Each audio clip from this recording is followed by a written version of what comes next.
Hello friends, welcome. जय हिंद सभी साथियों को।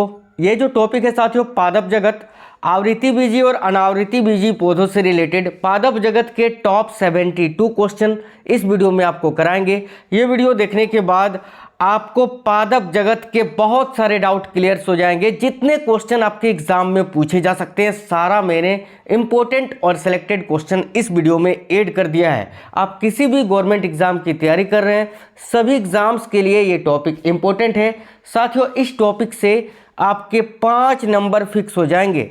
4 से 5 नंबर जो हैं आपके फिक्स हो जाएंगे।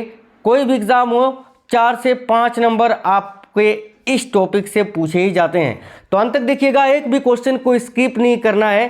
क्वेश्चनों का ऐसा सिलेक्शन और कहीं भी नहीं मिलेगा। बहुत ही अच्छे तरीके से सारा क्वेश्चंस जो है मैंने अरेंज किया है। बहुत ही इंपॉर्टेंट क्वेश्चन है। चलिए शुरू करते हैं। तो वीडियो को लाइक कर दीजिएगा, शेयर कर दीजिए, नए साथी जितने भी है चैनल को सब्सक्राइब करके बेल आइकन को ऑन कर लीजिएगा।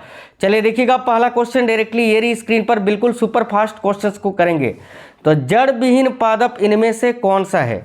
जड़ यानी इनमें से कौन सा पादप है जिसमें जड़ नहीं होता है? तो करेक्ट आंसर हो जाएगा अदरक। Option number C correct answer हो जाएगा। अदरक में जड़ नहीं होता है। ठीक है, ऑप्शन नंबर सी इस क्वेश्चन का करेक्ट आंसर हो जाएगा। बाकी देखिएगा, लेमना, केला, नींबू, इन तीनों पादपों में जड़ होता है लेकिन अदरक में नहीं। ऑप्शन नंबर सी इस क्वेश्चन का सही उत्तर हो जाएगा, याद रखिएगा। ठीक है, आगे देखिएगा, अगली क्वेश्चन ये रही स्क्रीन पर। देखिएगा, स्पोरेंजिया या बीजाणुधानी पुंज के रूप में फर्न की पत्तियां क्या कहलाती हैं? साथ ही इस क्वेश्चन का सही उत्तर हो जाएगा, देखिएगा ऑप्शन नंबर डी। ठीक है, स्पोरोफिल या तो बीजाणु या बीजाणुपर्ण। ठीक है, याद रखिएगा ऑप्शन नंबर डी इस क्वेश्चन का सही उत्तर हो जाएगा। बहुत ही इंपॉर्टेंट क्वेश्चन है, काफ़ी क्वेश्चन हार्ड हैं। यही क्वेश्चन जब एग्जाम में पूछे जाते हैं तो आप सोचते हैं ये क्वेश्चन कहाँ से आया है, मैंने तो पढ़ा ही नहीं है। इसीलिए इस वीडियो को अंत तक देखिएगा और लाइक जरूर कर दीजिए। देखिए, साइकस की प्रवाल मूल जड़ें सहायता करती हैं। देखिए, साइकस की जो प्रवाल मूल जड़ें होती हैं वो किस प्रकार से सहायता करती हैं? तो याद रखिएगा ऑप्शन नंबर बी, जल के अवशोषण तथा नाइट्रोजन के स्थायीकरण में। Option number B correct answer हो जाएगा। साइकस की प्रवाल मूल जड़ें जो होती है वो किस प्रकार से सहायता करती है? तो जल के अवशोषण तथा नाइट्रोजन के स्थायीकरण में। नेक्स्ट क्वेश्चन देखिएगा, पुष्प विहीन पौधे के रूप में, देखिए पुष्प विहीन पौधे के रूपांतरित होते हैं किसमें? यानी जिस पौधों में फूल नहीं उगता है वो किस समूह में होते हैं? तो क्रिप्टोगेम्स में। Option number D correct answer होगा। और जिन पौधों में फूल उगता है उनको फेंड्रोगेम्स में रखा जाता है। दोनों बातें याद रखिएगा। आगे देखिए, सूक्ष्मतम अथवा सबसे छोटा फूल वाला पौधा कौन सा है? इस क्वेश्चन का सही उत्तर हो जाएगा साथियों वोल्फिया या वुल्फिया, इसको आप बोल सकते हैं। ऑप्शन नंबर ए। आगे देखिए, संसार का सर्वाधिक ऊंचा पौधा कौन सा है? तो याद रखना यूकेलिप्टस ये संसार का सर्वाधिक ऊंचा पौधा है। आगे देखिए, अगली क्वेश्चन, आभासी या गलत फल का उदाहरण इनमें से कौन सा है? तो साथियों, गलत या आभासी फल का उदाहरण है सेब, एप्पल। सेब जो होता है ये आभासी फल होता है। ऑप्शन नंबर ए सही उत्तर हो जाएगा। नेक्स्ट क्वेश्चन, जीव। जीव जो पेड़ की तने में रहता है किस रूप में जाना जाता है? साथियों, जीव जो वह जीव जो पेड़ की तनों में पाए जाते हैं उनको क्या कहा जाता है? तो वृक्षवासी या वृक्षीय। ऑप्शन नंबर ए सही उत्तर हो जाएगा। आगे, अदरक एक तना है, जड़ नहीं है, क्यों? देखिए, अदरक एक तना है, जड़ नहीं है, क्यों? मैंने अभी आपको पहला क्वेश्चन पढ़ाया कि अदरक जड़ नहीं है। तो अदरक एक तना है साथियों, ये तो जड़ नहीं है, क्यों? तो देखिएगा ऑप्शन नंबर सी, यह गांठ और पोर युक्त होता है, यानी इंटरनोड्स जिसको पोर बोलते हैं, गांठ और पोर ये युक्त होता है। ठीक है, ऑप्शन नंबर सी इस क्वेश्चन का सही उत्तर हो जाएगा। अच्छा, आगे देखिएगा, संयुक्त पत्तियों वाला पौधा कौन सा है? इनमें से कौन सा संयुक्त पत्तियों वाला पौधा है? तो याद रखिएगा नारियल। Option number B correct answer हो जाएगा। पपीता एकल पत्ती, नारियल संयुक्त पत्ती। ऑप्शन नंबर बी इस क्वेश्चन का राइट आंसर हो जाएगा। आगे देखिए, अगली क्वेश्चन, ऊंची तथा मोटी प्रकार की घासें कौन सी हैं? तो कौन सी ऊंची तथा मोटी प्रकार की घास है? तो बांस। ऑप्शन नंबर सी करेक्ट होगा। सबसे लंबा पौधा होता है ये, सबसे लंबी घास बांस। देखिएगा, निम्नलिखित या निम्नांकित में से कौन अनिसे चितुल है? बहुत ही अच्छा क्वेश्चन है ये भी। तो इस क्वेश्चन का सही उत्तर हो जाएगा केला, banana. Option number A right answer होगा। नेक्स्ट क्वेश्चन देख लीजिएगा, अमरबेल किसका उदाहरण है? अमरबेल। तो अमरबेल किसका उदाहरण है, याद रखिएगा, सभी आंशिक मूल परजीवी या फिर आंशिक परजीवी जड़ें इसको बोल सकते हैं। ऑप्शन नंबर सी सही उत्तर होगा। देखिए, पुष्पीय भाग जो परागकण बनाता है, वह पुष्पीय भाग जो परागकण बनाता है उसको क्या कहते हैं, तो परागकोश। Option number C. Next question देखिएगा, कॉलीफ्लावर यानी फूलगोभी पौधे का उपयोगी भाग कौन सा है। कॉलीफ्लावर जो होता है यानी फूलगोभी का कौन सा भाग उपयोग में लाते हैं। सही उत्तर क्या हो जाएगा, ऑप्शन नंबर सी, विकसित पुष्प तथा पुष्पविरित, है ना। याद रखिएगा, कोई अगर पूछेगा फूलगोभी का कौन सा भाग खाते हैं तो याद रखिएगा देखिए विकसित पुष्प या पुष्पविरित। नेक्स्ट क्वेश्चन देखिए, शुष्क फल बड़ कली जिसको मसाले के रूप में प्रयोग किया जाता है, तो सही उत्तर क्या हो जाएगा, लौंग।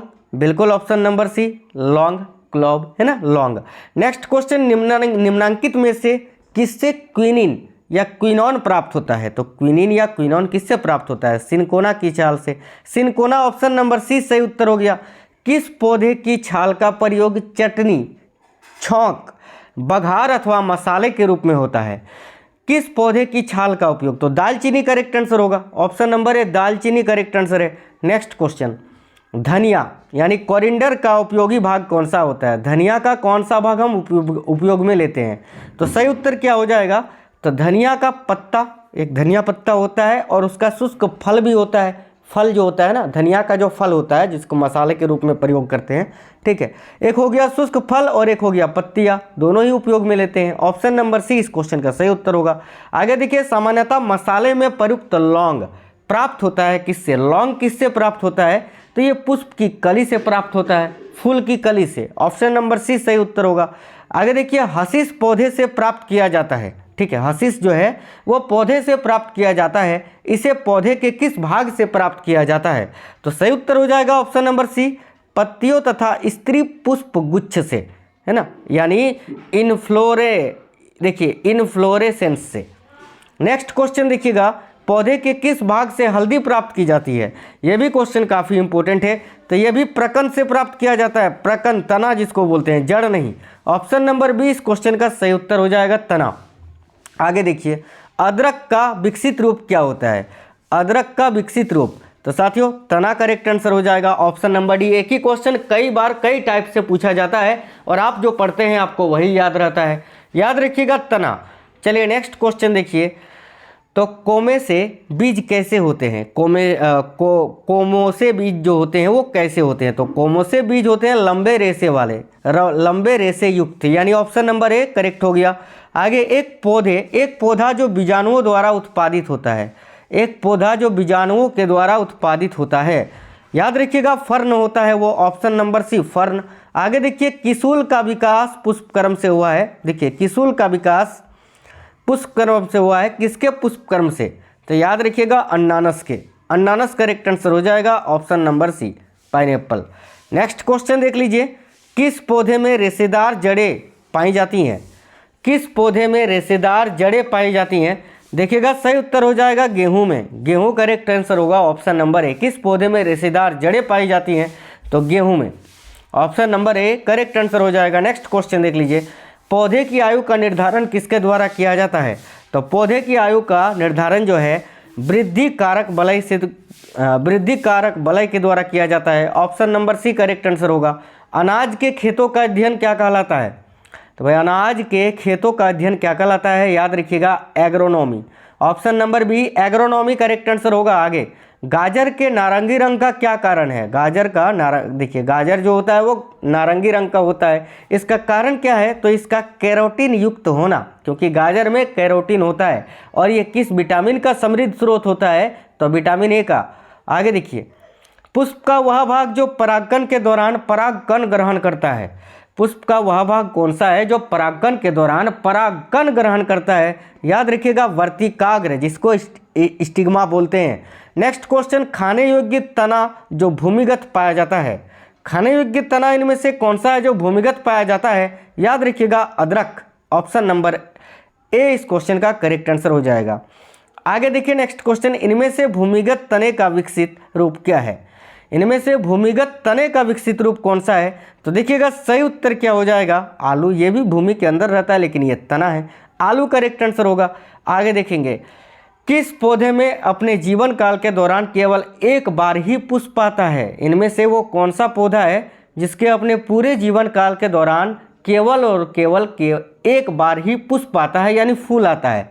करेक्ट आंसर हो जाएगा ऑप्शन नंबर बी। देखिएगा, मोनोकार्पिक, ये एक ऐसा पौधा है जिसके जीवन काल में केवल एक ही बार पुष्प आता है, मोनोकार्पिक। नेक्स्ट क्वेश्चन, द्विबीज, देखिए द्विबीजपत्री में परागकण की प्रक्रिया होती है किस प्रकार से?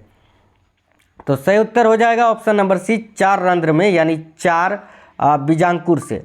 नेक्स्ट क्वेश्चन, पौधा, देखिएगा वह पौधा जिससे कोकोआ तथा चॉकलेट प्राप्त किया जाता है।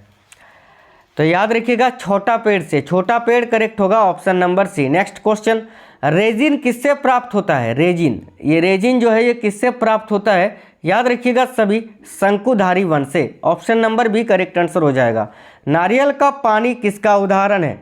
तो कोकोनट वाटर जो होता है, नारियल का पानी, ये साथियों देखिएगा बीज जनित द्रवित भ्रूण पोष का उदाहरण है। ऑप्शन नंबर डी इस क्वेश्चन का करेक्ट आंसर होगा। आगे देखिए, पत्र प्रकलिकाओं यानी बुलबिल्स ये किस में भाग लेता है? तो जरूर याद रखिएगा अलैंगिक जनन में, लैंगिक नहीं अलैंगिक जनन, ऑप्शन नंबर बी। आगे देखिए, सामान्यतः तना ये किसका उदाहरण है? तो सामान्यतः तना जो होता है, देखिए बहुत ही अच्छा क्वेश्चन है, सकारात्मक प्रकाशानुवर्ती यानी सकारात्मक प्रसानुवर्ती। ऑप्शन नंबर ए इस क्वेश्चन का करेक्ट आंसर हो जाएगा।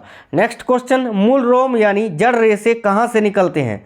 तो मूल रोम जो होते हैं कहाँ से निकलते हैं? तो एपिडर्मिस से। Option number C.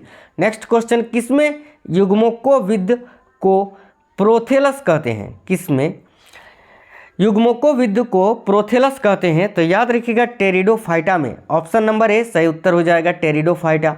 Next question, बहुभ्रूणता का सबसे अच्छा उदाहरण इनमें से कौन सा है? तो साथियों बहुभ्रूणता का सबसे अच्छा उदाहरण है नींबू। ऑप्शन नंबर सी सही उत्तर हो गया। किस पौधे के तेलीय बीज खाद्य योग्य अथवा खाने योग्य नहीं होते हैं? इनमें से कौन से पौधे का तेलीय बीज खाद्य योग्य अथवा खाने योग्य नहीं होते हैं? याद रखिएगा कपास बीज। Option number B. देखिए, किसूल का बीज किसके बाहर होता है? किसूल का बीज जो होता है वो किसके बाहर होता है?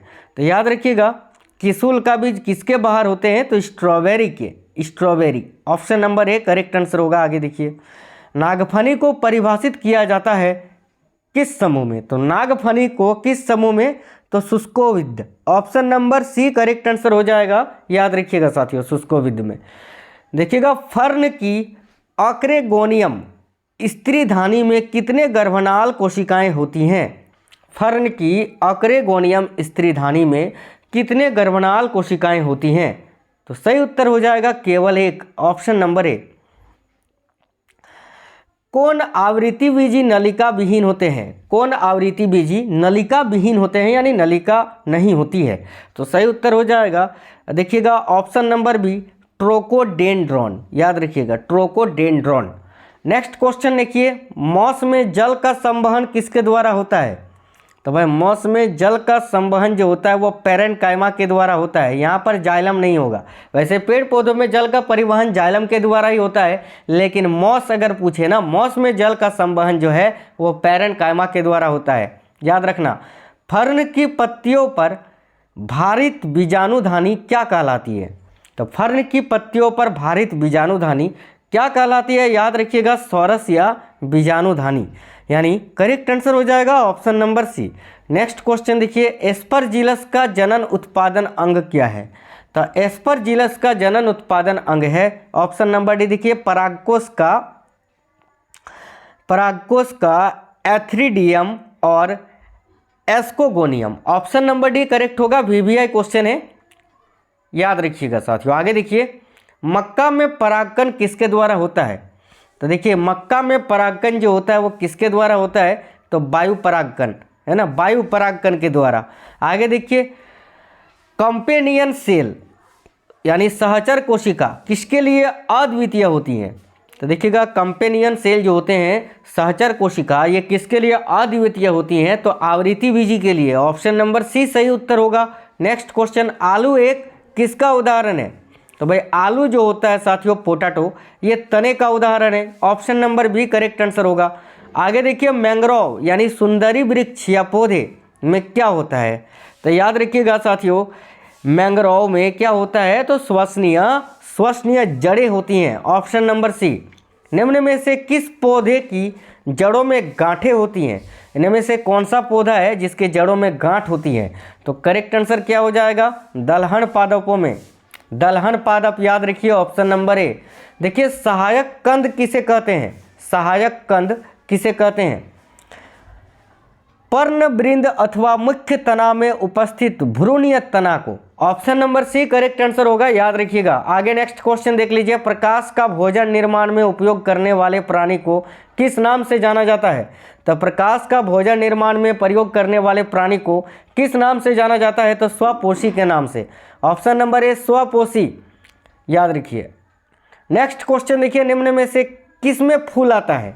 इनमें से किस में फूल आता है? तो आवृत्ति बीजी पौधों में। आवृत्ति बीजी यानी ऑप्शन नंबर डी सही उत्तर हो जाएगा।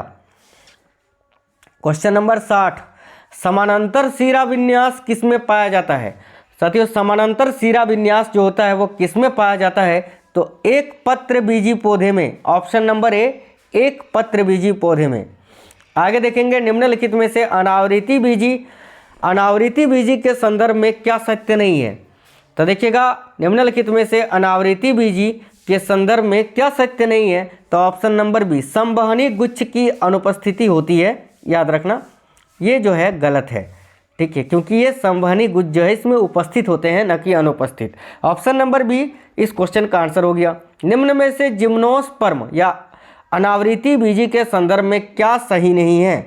तो याद रखिएगा, क्या सही नहीं है साथियों अनावृत्ति बीजी के संदर्भ में? तो देखिएगा, युग्मकोविद्धि की प्रभावी अवस्था, यही तो यार, यही सही नहीं है।